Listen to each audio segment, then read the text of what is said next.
กลับมาพบกับ Kids Cooking ค่ะ วันนี้มีเมนูแซนด์วิชทำง่ายมากประโยชน์แล้วก็ตกแต่งน่ารักมากๆมาฝากกันค่ะ ไปดูวัตถุดิบแล้วก็วิธีทำแซนด์วิชเค้กกันเลยค่ะ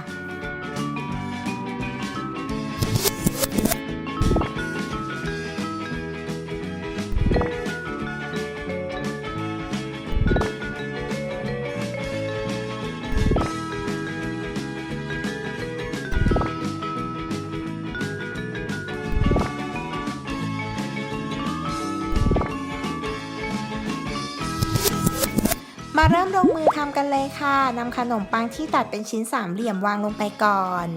แล้วก็ทามายองเนส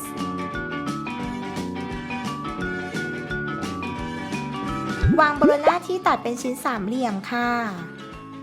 ต่อด้วยไข่เจียว ชีส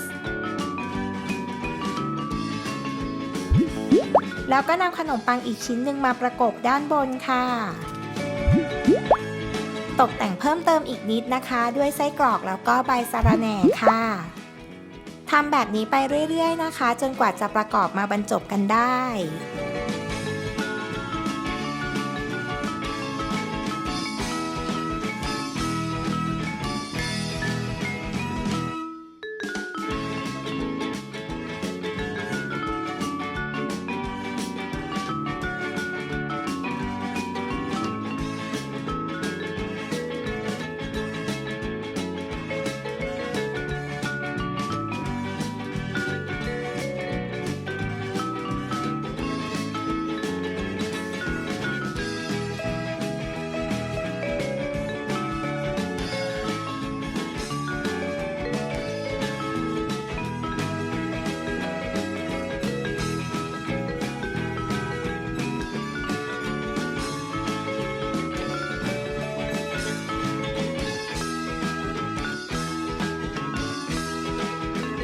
แค่นี้ก็เรียบร้อยแล้วค่ะแซนด์วิชเค้กของเราเห็นไหมล่ะคะว่าทำไม่ยากเลยน้องๆสามารถทำได้แน่นอน